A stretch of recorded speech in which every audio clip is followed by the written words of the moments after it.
তীক্ষ্ণধৰ কোঁৱৰ সৰণী ফুটবলত upper Assam football দল champion. হাজাৰ হাজাৰ ক্ৰীড়াপ্ৰেমীৰ উপস্থিতিত বুধবাৰে দৌলবাগান উচ্চতৰ মাধ্যমিক বিদ্যালয় খেলপথাৰত উপভোগ কৰিলে এখন উত্তেজনামূলক ফুটবল ফাইনেল খেল। ঐতিহাসিক চৰাইদেউ মৈদাম ক্ষেত্ৰৰ সমীপৰ দৌলবাগান উচ্চতৰ মাধ্যমিক বিদ্যালয় খেলপথাৰত বিগত ২২ ছেপ্টেম্বৰৰ পৰা দৌলবাগান ক্ৰীড়া সন্থাৰ উদ্যোগত অনুষ্ঠিত হোৱা তীক্ষ্ণধৰ কোঁৱৰ সোঁৱৰণী চেম্পিয়ন ট্ৰফী আৰু গোবিন্দ কোঁৱৰ সোঁৱৰণী ৰানাৰ্ছ আপ চলন্ত ট্ৰফী ফুটবল প্ৰতিযোগিতাৰ বুধবাৰে সামৰণি পৰে। বুধবাৰে অনুষ্ঠিত হোৱা চূড়ান্ত খেলখনত প্ৰতিদ্বন্দ্বিতা কৰে চতুৰ্থ কামাণ্ড বেটেলিয়ন বনাম আপাৰ আছাম ফুটবল দলে। চূড়ান্ত খেলখন উদ্বোধন কৰে চেম্পিয়ন ট্ৰফী ৫০,০০০ টকাৰ প্ৰাইজমানি দাতা তথা সোণাৰী সমষ্টিৰ বিধায়ক ধৰ্মেশ্বৰ কোঁৱৰে। চূড়ান্ত খেলখন আৰম্ভণিৰ প্ৰথমাৰ্ধৰ ২ মিনিটত চতুৰ্থ কামাণ্ড বেটেলিয়নৰ প্ৰকাশ মিল্লিকে প্ৰথমটো গ'ল কৰি দলক ১-০ গ'লত আগুৱাই নিয়াৰ ৫ মিনিটৰ পিছতে আপাৰ আছাম ফুটবল দলৰ পদুম প্ৰজাই এটা সুন্দৰ শ্বটেৰে গ'ল কৰি ১-১ গ'লৰ সমতা স্থাপন কৰে। পুনৰ আপাৰ আছাম দলৰ জেমছ টপনয়ে দিয়া গ'লেৰে দলক ২-১ গ'লৰে অগ্ৰগতি লাভ কৰে।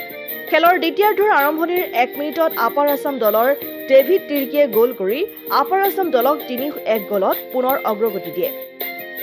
খেল শেষ হোৱাৰ অন্তিম সময়ত চতুৰ্থ কামাণ্ড বেটেলিয়ন দলে এটা পেনাল্টি শ্বটৰ সুবিধা লাভ কৰি গ'ল কৰাত খেলখন ৩-২ গ'লৰ ব্যৱধানত আপাৰ আছাম ফুটবল দলে চূড়ান্ত বিজয়ীৰ খিতাপ অৰ্জন কৰে। প্ৰতিযোগিতাৰ মেন অৱ দ্য ছিৰিজ অৰ্জন কৰে আপাৰ আছাম দলৰ ত্ৰিদেৱ গৰ্গীয়ে। শ্ৰেষ্ঠ গ'লৰক্ষক আপাৰ আছাম দলৰ আৰজু বৰহয়ে। শ্ৰেষ্ঠ স্ক'ৰ কৰাৰ চতুৰ্থ কামাণ্ড বেটেলিয়ন দলৰ পবিত্ৰ মুছাহাৰী আৰু চূড়ান্ত খেলখনৰ শ্ৰেষ্ঠ খেলুৱৈ অৰ্জন কৰে আপাৰ আছাম দলৰ জেমছ টপনয়ে। চূড়ান্ত খেলখন পৰিচালনা কৰে পৰিমল বুঢ়াগোহাঁই, লাইনত সহায় কৰে হৰেন লিকছন আৰু বিশ্বজিৎ গগৈ। চতুৰ্থ পৰিচালক হিচাপে থাকে সঞ্জীৱ সোণোৱাল।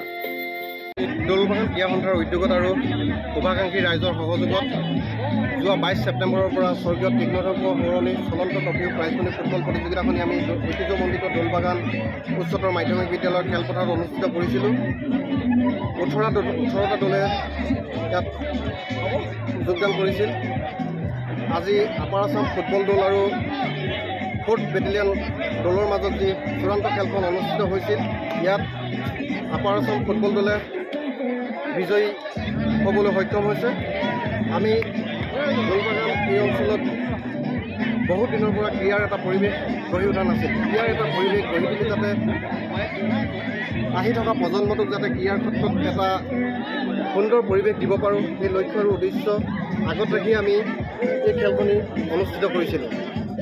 মথুৰাপুৰৰ পৰা ইছলাম আহমেদৰ ৰিপৰ্ট, অসম আদিত্য।